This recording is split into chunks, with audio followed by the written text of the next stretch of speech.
L'ancrage de l'ego à la matière.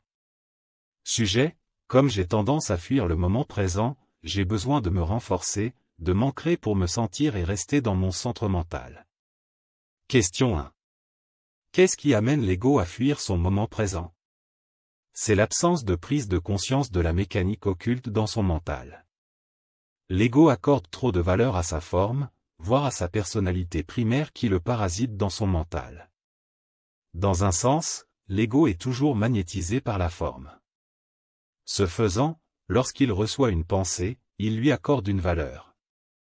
Immédiatement, la pensée tracte l'ego à l'extérieur de son centre mental ou de son moment présent. Il faut savoir qu'aussitôt la pensée acceptée dans le mental, celle-ci connecte l'ego instantanément à son intellect, c'est à cet instant que l'ego se retrouve dans une personnalité. Question 2. L'ancrage est-il la solution pour renforcer l'ego dans son centre mental? Oui, car lorsque l'ego prend conscience qu'il doit bien s'ancrer à la matière, en même temps, il donne sa confiance à 100% à son esprit. À ce stade, l'ego c'est la présence de son esprit, il peut ressentir cette présence à chaque instant. Autrement dit, l'ego ne craint pas de perdre la connexion avec l'esprit.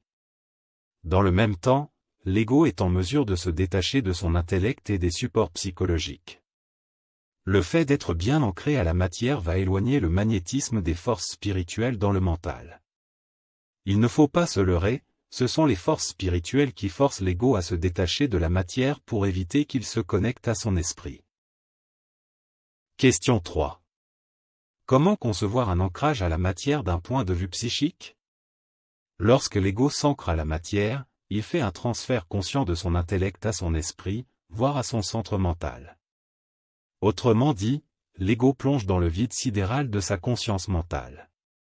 Pour ce faire, il est impératif que l'ego donne sa confiance à 100% à son esprit. Cette confiance en son esprit, c'est la certitude pour l'ego de ressentir son esprit dans l'instant présent. L'ego doit savoir qu'il est un support pour sa conscience. Partant de ce fait, l'ego prend conscience de ses personnalités qu'il va éradiquer en cessant de les alimenter.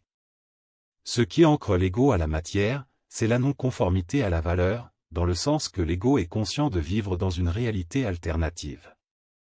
L'ego sait qu'il doit être présent pour ne pas se laisser distraire par le magnétisme de la forme à travers les personnalités qui ne sont que des leurs. Question 4. Faut-il passer par une prise de conscience pour assimiler l'enracinement? Oui, la prise de conscience est la clé de voûte qui va permettre à l'ego de prendre racine consciemment dans la matière. Pour faire simple, l'ego doit cesser de se prendre au sérieux dans la matière. Il doit savoir que lorsqu'il se prend au sérieux, cela signifie qu'il est dans une personnalité qu'il considère comme étant réelle. Les personnalités sont dès lors engendrées par l'entité primaire pour maintenir l'ego dans la croyance en sa propre forme dans cette réalité alternative. Un ego qui se prend au sérieux dans la matière, c'est un ego asservi par l'entité primaire au service de cette réalité alternative. Pour répondre à la question, la prise de conscience sur l'enracinement de l'ego doit être une priorité. Question 5. Existe-t-il une sorte de système de vase communicant entre l'éther et le plan physique lorsque l'ego est vissé dans la matière? Oui, ce système de vase communicant fait référence au noyau éthérique dans le mental qui tisse la liaison entre l'ego et l'éther du mental. Une fois le noyau éthérique activé dans le mental, il revient à l'ego de vivre dans le présent pour maintenir cette liaison avec l'éther. Lorsque l'ego prend conscience de s'ancrer à la matière, il prend également conscience de ses personnalités, de son intellect et de l'entité primaire. Partant de ce fait, il revient à l'ego de ne pas donner de valeur à ces trois composantes pour se maintenir sous la coupole éthérique. Question 6.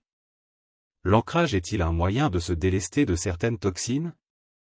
Tout à fait, l'ancrage de l'ego dans la matière est significatif, dans le sens que l'ancrage permet la fluidité de l'énergie éthérique dans tout le corps et cela permet l'élimination des toxines au fil des intégrations d'énergie. Les toxines dans le corps physique sont des énergies polarisées de basse fréquence. En plus de libérer le corps de ces toxines, l'ancrage à la matière permet à l'ego d'être dans l'instant présent. C'est à cet instant que le flux d'énergie circule à la verticale dans le corps et expulse les toxines physiques et psychologiques, les résistances. Question 7. Comment se fixer à la matière en sachant que l'ego devra la délaisser un jour ou l'autre? Se fixer à la matière, c'est l'action de vivre dans l'instant présent. Autrement dit, l'ego est présent dans la matière et ne donne pas de valeur à la forme parce qu'il sait qu'il est dans une réalité alternative supportée par la croyance de l'homme en sa forme. Le corps de l'ego est une enveloppe éphémère qui sert de support à la conscience. Ce n'est pas l'enveloppe qui est importante, mais la conscience qui l'habite. Le problème avec l'ego inconscient, c'est qu'il ne cesse de se dupliquer en créant des personnalités. Ce faisant, l'ego perd son ancrage, dans le sens qu'il n'est pas présent à son esprit. Question 8. L'ancrage peut-il déboucher sur une expérience astrale? Oui, si l'ego vit l'illusion qu'il est bien ancré à la matière. Cette illusion d'ancrage à la matière est surtout vécue par les personnes spirituelles qui se disent bien ancrées dans la matière. Mais dans les faits, ces personnes spirituelles sont dans l'illusion parce qu'elles donnent de la valeur à leur entité spirituelle.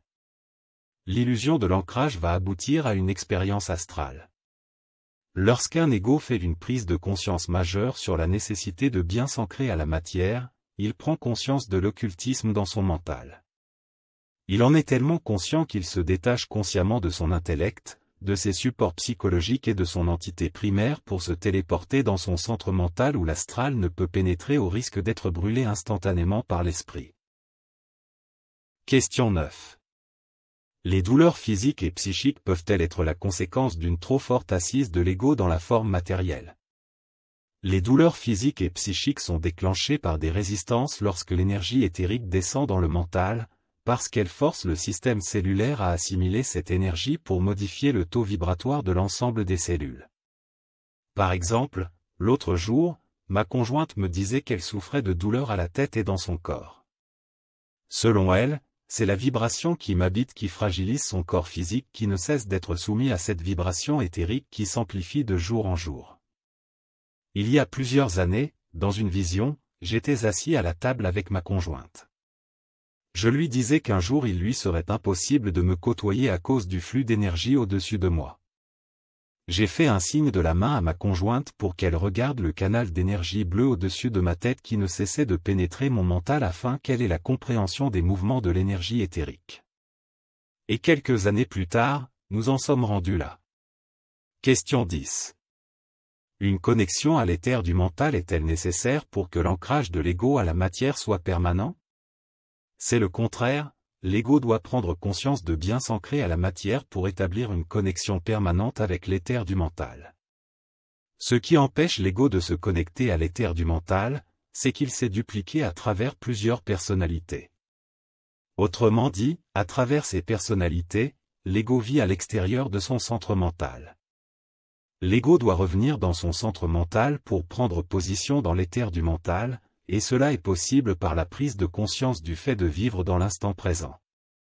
Être dans l'instant présent, c'est être dans son esprit, voire dans l'instantanéité de la présence de l'esprit. Autrement dit, l'ego est conscient qu'il ne s'appartient pas, il est un support pour l'esprit. À savoir, l'ego doit savoir les écritures éthériques à partir de son esprit ou de sa petite voix. Le langage éthérique ne peut pas être compris par l'intellect, mais l'esprit aura vite fait de tout saisir. Fin de la vidéo avec l'intelligence artificielle au service des chroniques MTC.